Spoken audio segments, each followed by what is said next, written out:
So, what's up sa inyo mga ate at kuya? Ako nga pala si Kuya Len at nagbabalik na naman tayo dito sa Arise Crossover. And medyo naiinis lang ako, konti. Kasi ang aga ko nagising ngayon and nag-expect po ako ng midweek update, no? Kasi alam nyo naman, ang sobrang bahagi ng World 2, talagang ang hirap mag-dungeon, ang hirap mag-grind.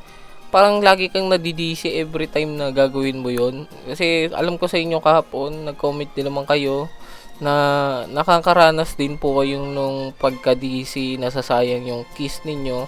So nag-expect ako ng merong update ngayon. Kahit fixes man lang, hindi man lang nagawa.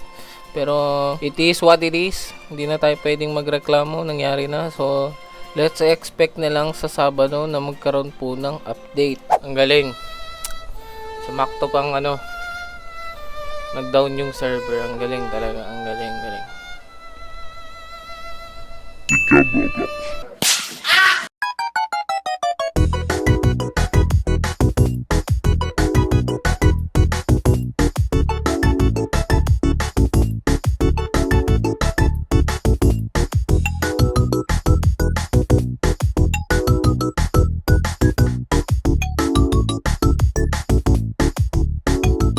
So, di ko alam kung napapansin ninyo mga ate at kuya, no, ng mga past few updates is medyo bumababa po ang concurrent players ng Arise, no, sa from peak to 100 ata. Alam ko nag-peak to ng 200k ba, tama ba? Alam ko nung mga bago-bago pa tong laro, nag-peak siya ng 200k. Ngayon, kikita nyo, under 50k na lang po siya. So, paunti ng paunti ang naglalaro ng Arise. So, hindi ko alam kung anong reason ng pagbaba, pero siguro dahil na-bored sila sa progression or hindi masyadong appealing yung graphics sa kanila. Kasi kung napapansin nyo, pag kinompare nyo yung Arise sa ibang laro katulad nito, ang pangalan po ng larong to is Anime Shadow 2. Medyo mas maganda ang graphics nito. 'Di ba? Sa titingnan pa lang natin yung mga builds, yung mga building pa lang, medyo mas high quality siya compare sa Arise. Kaya siguro hindi appealing sa kanila kaya tumigil din sila. Pero if ever hindi talaga maayos ng devs yung dapat ayusin, uy, may libreng 10 summon, wow, bait naman ito. So if ever na hindi talaga maayos ng devs yung dapat ayusin pagdating ng Sabado, baka lumipat talaga ako ng ibang laro mga ate kuya. Baka i-try ko yung Anime Rising kasi mas mukhang polish siya. Tsaka may experience na kasi ako sa Anime Champion. Tsaka ang ganda ng Anime Champion nung nalaro ko. Mas maganda siya compare sa Arise. Kaso nagkaroon lang ng pay to win part. Di ko alam ba't nilagyan nila lang ganun. Okay na nung una, nagkaroon lang ng pay to win part. Pero kung yung Anime Rising is magiging complete free to play, parang katulad dati nung bagong labas pa lang yung Anime Champion, madaming maglalaro for sure. So let's see na lang. Sana maayos ng devs yung mga problema this parating na Sabado, kasi kahit ako tinatamad talaga ako mag-grind, no? Kaya nakikita nyo na sa ibang laro ako nag-grind ngayon kasi wala po akong oras mag-grind sa Arise. Pero sa tingin nyo mga tit kuya, magtutuloy-tuloy kaya itong downfall ng Arise, no?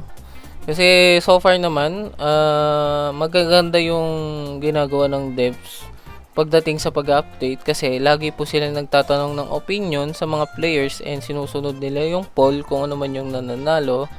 Kaya malaking kudos sa kanila pagdating doon. Pero ngayon nga, siguro dahil nga kulang sila sa members, hindi po sila nag-hire, medyo nagkakaroon ng problem pagdating sa polish ng every update. Siguro every update merong bug na nangyari na nakaka-apekto sa gameplay ng bawat players, kaya siguro tinatamad yung ibang maglaro. Yun lang naman yung pinaka-opinion ko doon, no? Sa akin naman, feeling ko kaya pa naman makabawi ng Arise if magkaroon ng magandang update sa Sabado, kasi walang midweek update na nilabas, no? Nag-expect po talaga ako ng midweek update ngayon and wala pong nilabas. Kaya kung magkakaroon man sa Sabado ng update, I hope maganda yung update na ilabas nila, kasi Yun lang yung pinaka-chance nilang humila ulit ng players. Kasi kung hindi po sila makakahila ng players ulit, pag lumabas yung Anime Rising, baka matalo po sila ng Anime Rising. Kasi yung Anime Rising, kaya nga sinasabi ko ulit, yung devs po nun dati is Anime Champions, no? Yung mga nag-anime fighters din ata, yun din yun. Medyo ganda nung graphics nung Anime Rising. Ewan ko kung napanood nyo na yung trailer. Pero kung napanood nyo, ang ganda nung models, ang ganda nung mga builds nila.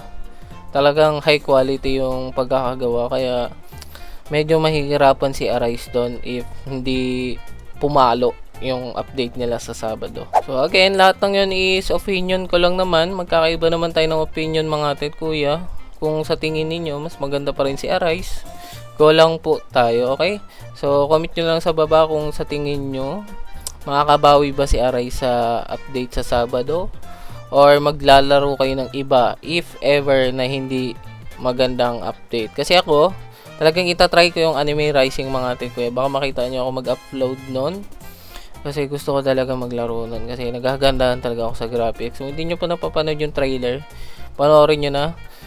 Hindi po ako bayad Baka isipin nyo bayad ako. Hindi po ako bayad. Hindi po ako na-sponsor ng Anime Rising. Talagang nalaro ko kasi dati yung Anime Champion. Kaya na-excite ako sa paglabas ng Anime Rising. Kasi medyo presya sa Arise crossover. Pero mas maganda ang graphics. So abangan na lang natin yung. Comment nyo lang sa baba kung ano sa tingin nyo mga tit ko yung opinion nyo.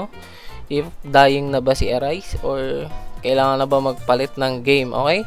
So kita-kita tayo next video mga tit kuya. Kung nag-expect rin kayo ng update ngayon, I hope na hindi kayo na-disappoint maigi katulad ko. Comment nyo na lang yung mga thoughts ninyo sa baba. Kita-kita tayo next video. Ingat kayo palagi and God bless po sa inyo. Paalam!